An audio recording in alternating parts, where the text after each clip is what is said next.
The LA Kings were powerless on the power play and fall to the Kraken. We'll break down a concerning loss on this edition of Locked On LA Kings. You are Locked On Kings, your daily podcast on the Los Angeles Kings, part of the Locked On Podcast Network, your team every day.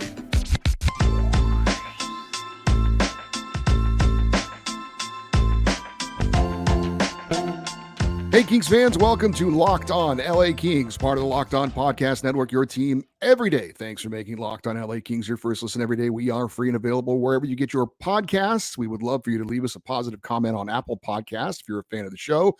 And we're also on YouTube. Please like and subscribe if you are enjoying this content. I'm Eddie Garcia, your host of Locked On LA Kings. I worked in sports media for the past 30 years, 20 plus years at the Fox Sports Radio Network. I'm also co-host of the Puck Podcast. It's a weekly NHL review show that's been putting out content for the past 17 years and a passionate LA Kings fan for over 30 years. Today's episode is brought to you by Sleeper. Download the Sleeper app and use the promo code LOCKEDONNHL to get up to $100 match on your first deposit. Terms and conditions apply. See Sleeper's terms of use for details. Well, the LA Kings came up short in their game Wednesday night against the Seattle Kraken. The Kings did a lot of good things, but not enough little things to skate off with 2 points. If you missed it, we'll give you a quick recap. The Kings dominated the first period of this game, outshooting Seattle 20-8, but they had nothing to show for it as it was scoreless after the opening period. That said, Seattle did have a couple of high-quality scoring chances despite the low number of shots, but it seemed like they didn't have luck on their side early on, shooting the puck wide or not being able to get a shot off altogether. As for the Kings, they were able to really control that first period. I thought that their puck movement was excellent.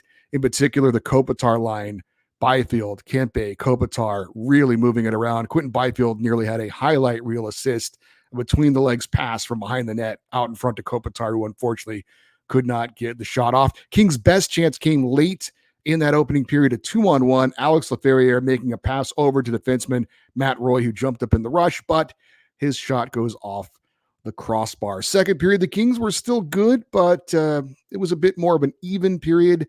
And then, unfortunately, the Kings would fall behind 1-0. Brandon Tanev would get a puck off of a lost faceoff in the Kings zone, put a shot on goal. Cam Talbot made the initial save, but he puts the rebound in, and Seattle grabbed a 1-0 advantage. In the third period, still a 1-0 lead for the Kraken, and they would get the next goal, a breakaway by Jordan Eberle. Kings would get on the board shorthanded by Blake Lizotte on a bit of a lucky play, but despite a couple of big power play chances late, the Kings could not get another goal to tie it up. And matter of fact, they barely got any shots on goal late. We'll talk more about that in a second, but lose by a score of 2-1. Let's check out the game stats on this one. Kings, obviously, as I mentioned, lose 2-1. Shots on goal, favorite LA. And most of the times this season, the Kings have had more shots than their opponents, but 43 shots on goal for the LA Kings, and they could only muster one goal. The Kraken did have 30 shots on goal, so they were able to bounce back after that initial lopsided opening period to make it pretty even as far as the shots on goal the rest of the way. Power play opportunities were a big story in this one for the Kings. Now, Seattle did go 0 for 3 with the man advantage. The Kings, though, 0 for 4. We're going to detail that a lot more coming up in just a little bit. Face-offs won, big advantage for the Kings, 38-23. Block shots actually favored the Kings, a little surprising, 19-13. Hits favored Seattle, 29-11. So LA falls to 18-7-4 on the season overall. Now 5-6-3 on home ice. This was the Kings' first regulation loss against a Pacific Division opponent. This year, they now have a record of 4-1-1 against fellow division opponents, and the Kings lose for the first time on this 3-game stretch. I should say the 3 games in to this stretch of 7 games against Pacific Division opponents, and the Kings lose for the first time now 2-1 so far through the first 3 games of this 7-game stretch against Pacific Division teams.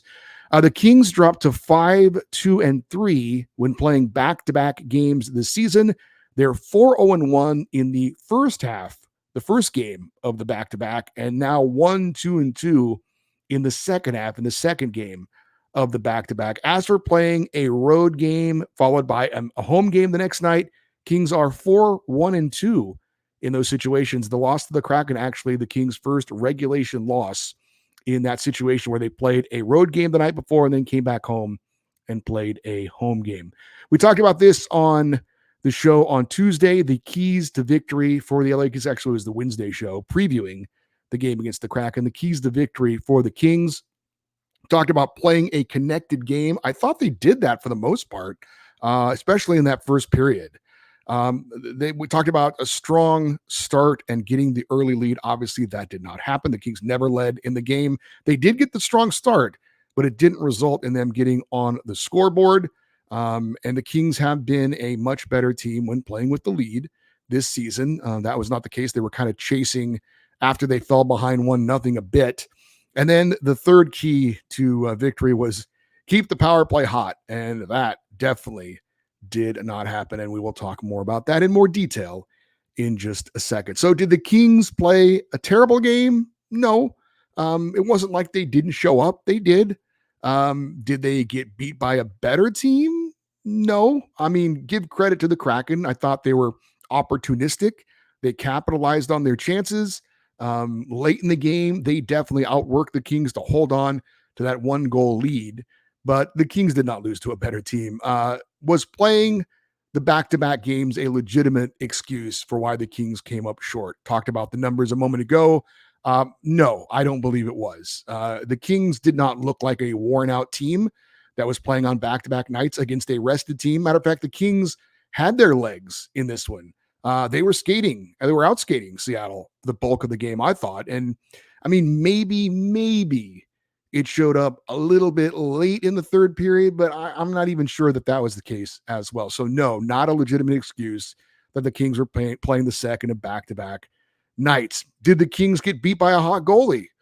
No. And you might believe that that's not correct when you look at how many saves Joey Decord made for the Kraken. Matter of fact, the 42 saves he made not only tied his career high, but tied his own franchise record for the most saves in a single game in Kraken history, their brief history. But he didn't have to stand on his head. He wasn't the second coming of Dominik Hasek in this game. Was he good? Yes. Was he great?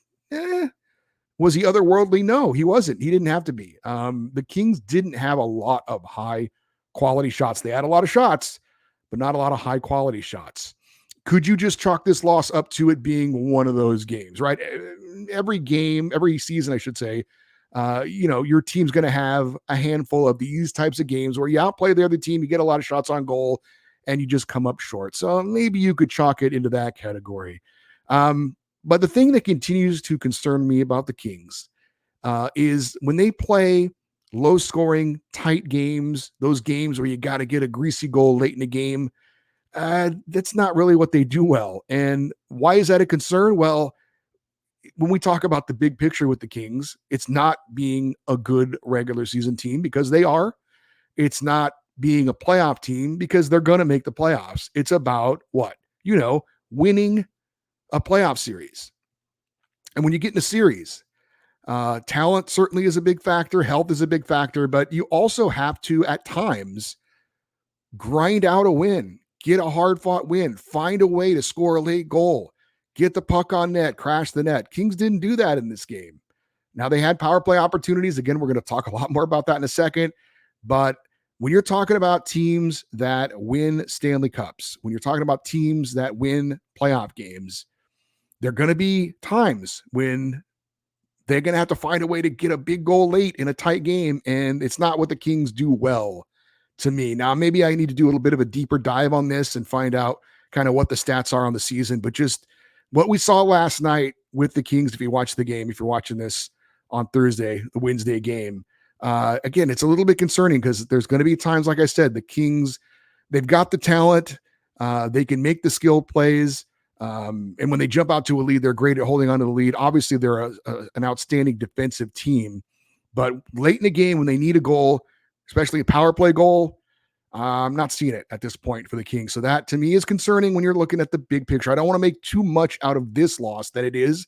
It's just a loss in December to a division opponent. And it's a 1-goal game. Again, this was not the worst game in the world by the Kings, but just kind of something to keep in mind going forward as the season progresses.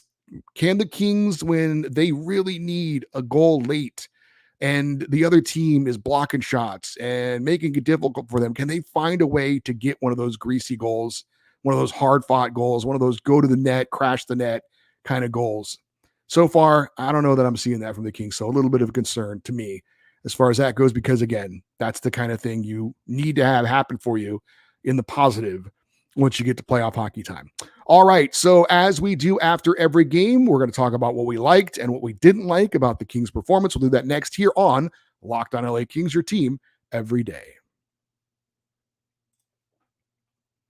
Passion, drive, and patience. What brings home the winning trophy is also what keeps your ride or die alive. eBay Motors is everything you need to maintain your vehicle and level it up to peak performance. From superchargers, roof racks, exhaust kits, LED headlights, and more. Whether you're into speed, power, or style, eBay Motors has got you covered. With over 122 million parts for your number one ride or die, you'll always find exactly what you are looking for. And with eBay's Guaranteed Fit, the part is guaranteed to fit your ride every time or your money back. Because with eBay Motors, you're burning rubber, not cash. With all the parts you need at the prices you want, it is easy to turn your car into the MVP and bring home that win. Keep your ride or die alive at ebaymotors.com. Eligible items only. Exclusions apply. eBay's Guaranteed Fit available only to U.S. customers. Hey, Locked On has launched the first ever national sports 24/7 streaming channel on YouTube. Locked On Sports Today is here for you 24/7, covering all the top stories of the day with local experts on Locked On, plus our national shows covering every league. Go to Locked On Sports Today on YouTube and subscribe to the first ever national sports 24/7 streaming channel. All right, for the LA Kings, what did we like about their performance? Well, the effort was definitely there. Kings did not look like a team that had played the previous night. They had good energy.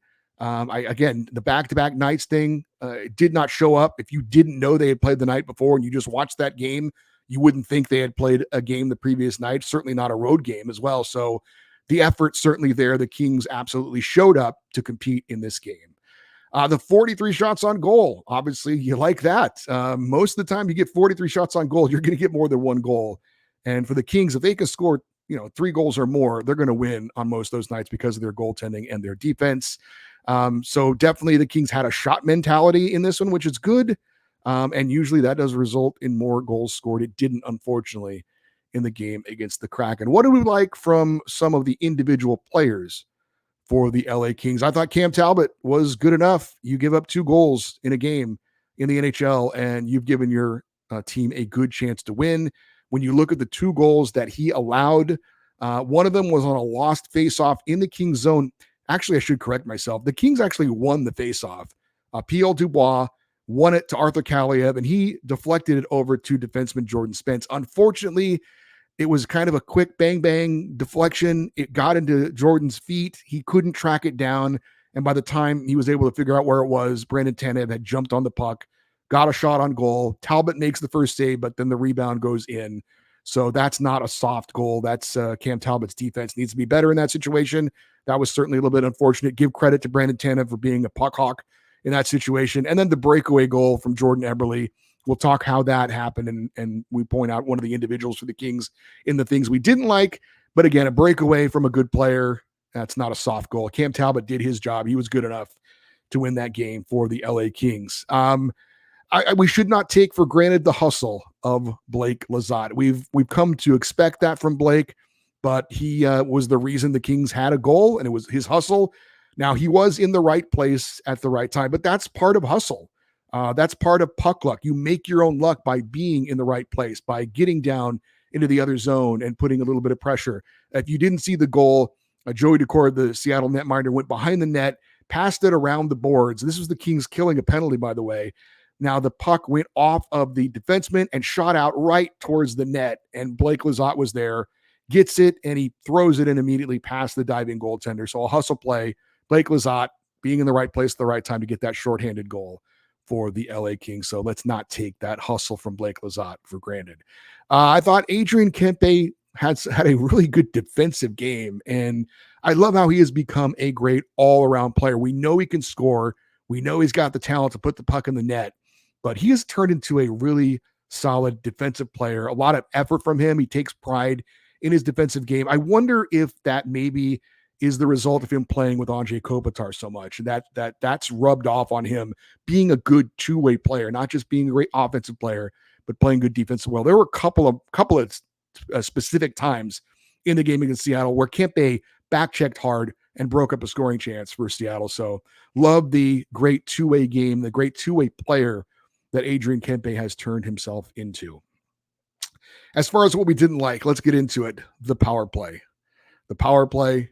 The power play. The Kings had a streak of 6 straight games with a power play goal. And I thought it was trending in the right direction, even though the percentages haven't gone up necessarily.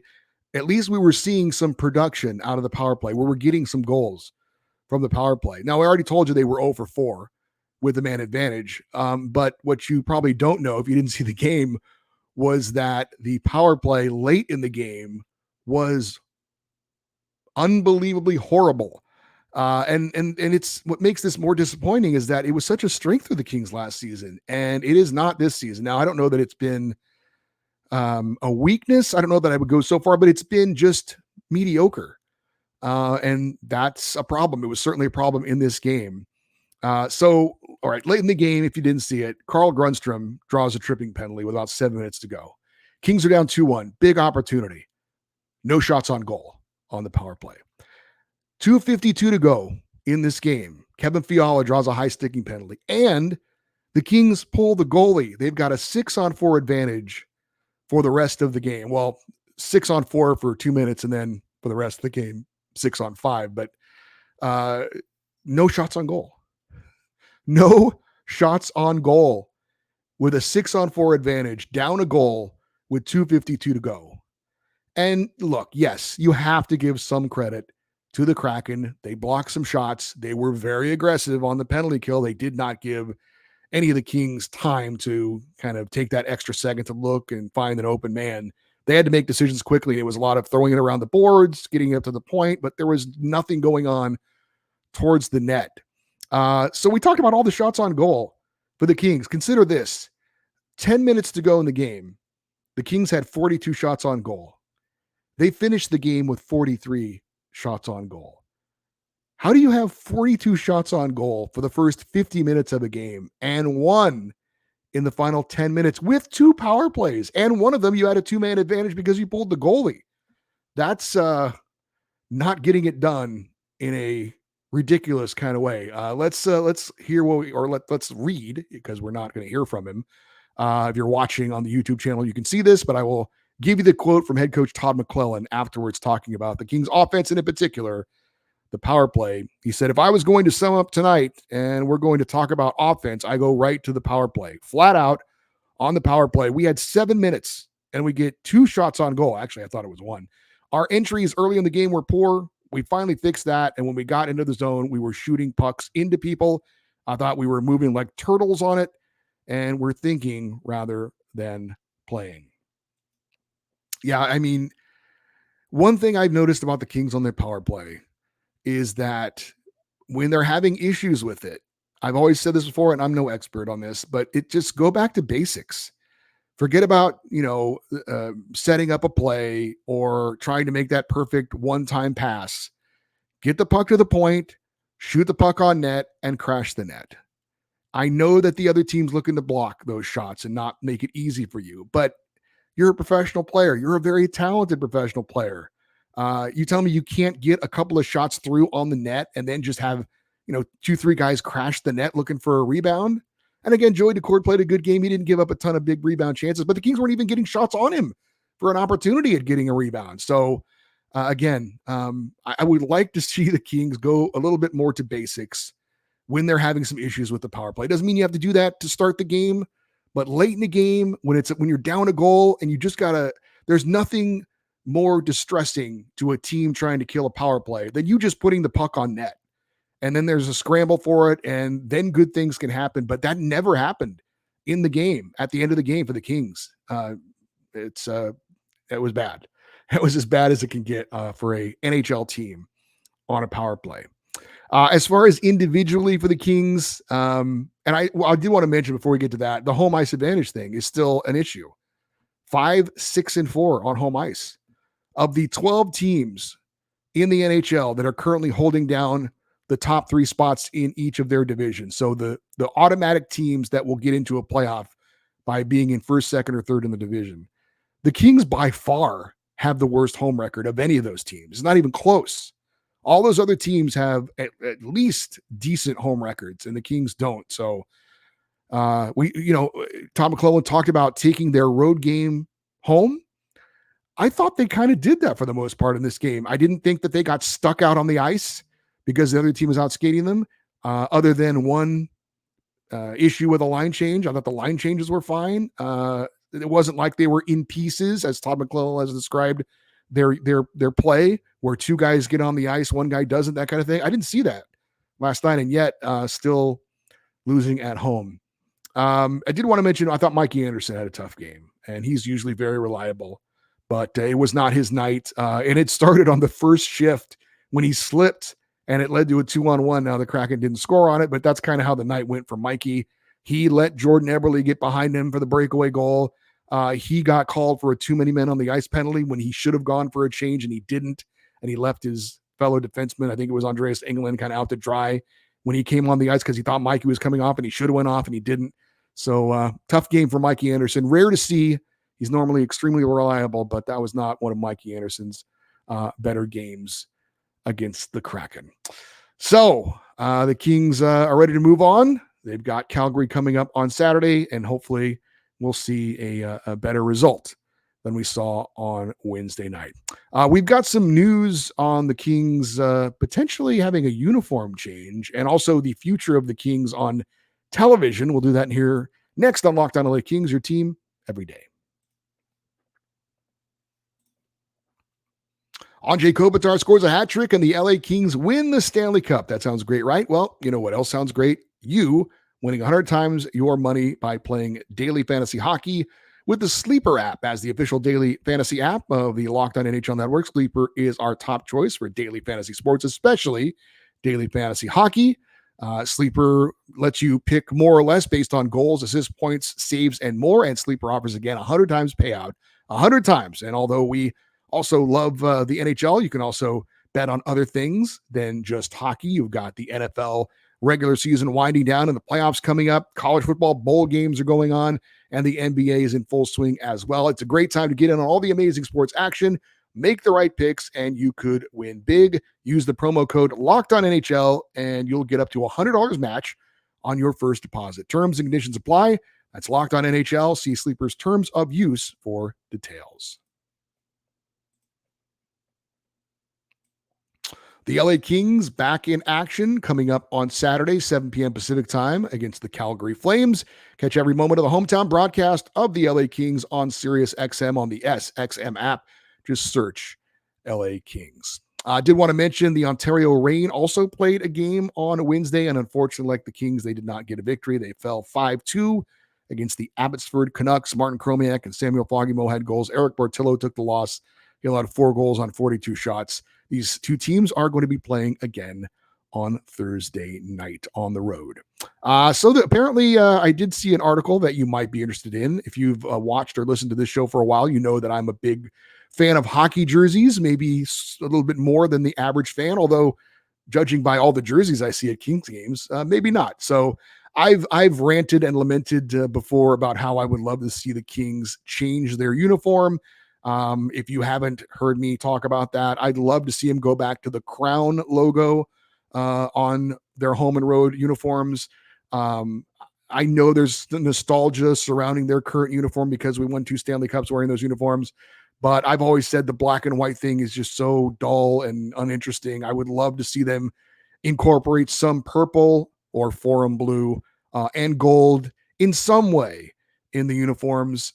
But there is some news. John Hoven over at mayorsmanor.com, who seems to be a guy who's into jerseys and uniforms as well. He mentioned that the Kings apparently are doing some experimenting.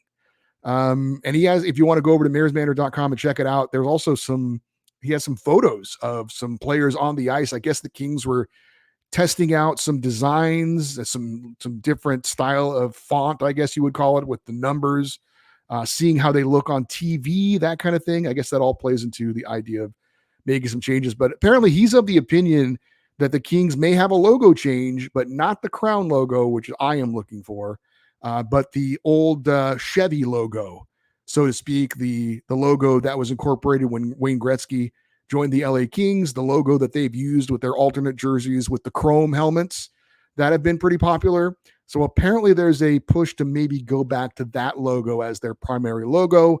And there may be a change as far as the style of number as well. But and again, this is all some speculation, but there's reporting behind it as well. Talking to some sources, I guess, that this is what the Kings are looking at. So there could be a bit of a jersey change coming up for the LA Kings in the near future. At least they're working on it. They're looking at it. I would love to see some color involved. I love purple. I love gold. I'd love to see them go back to those old ones. But I don't think that's going to happen, but at least incorporate some color into it. And again, I'm a proponent of the crown logo coming back. But so anyway, that's some news. If you're interested in that, go check out mayorsmanor.com. Also, the NHL and Diamond Sports Group, the largest owner of the regional sports networks, have reached an agreement that'll keep the local broadcast for 11 teams on Valley Sports through the end of the season. The agreement, which was contained in a court filing made Wednesday, is subject to court approval. Diamond Sports has been in Chapter 11 bankruptcy proceedings in the Southern District of Texas since it filed for protection in March. Company said in a financial filing last year that they had a debt of $8.67 billion. While there will be a reduction in rights payments for some teams, the local rights for the 11 NHL franchises will revert back to the league at the end of the season.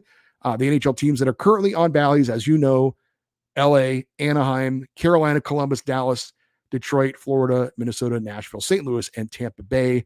The Diamond Group is reportedly in discussions with Amazon about becoming a partner, which could help stave off liquidation. So we shall see the Amazon Diamond negotiations, first reported by the Wall Street Journal. So obviously we know the Kings are going to be on Bally Sports as their home locally for cable for the rest of the season. But after that, things are a bit up in the air, but we'll certainly keep an eye on this news involving Amazon. And if anything develops there, we will pass it along on a future show. For you everydayers, those of you that listen and watch Locked On LA Kings every day, tomorrow is, of course, a Feedback Friday. We will also preview the game on Saturday against the Flames, but mostly it's going to be about your feedback, your emails, your comments on the YouTube channel. If you want to send an email, it's still time to get in on that. Email address is lockedoneddie@gmail.com, EDDIE, and you can always leave your comments on the YouTube episodes as well. I'd love for you to stay interact with the show 24/7, following us on X, Twitter, and Instagram. We're at Locked On LA Kings. I'm Eddie Garcia. Thank you, as always, for listening and watching this episode of Locked On LA Kings, part of the Locked On Podcast Network, your team every day. Have a great rest of your day. We will talk to you on Friday. And as always, go Kings, go.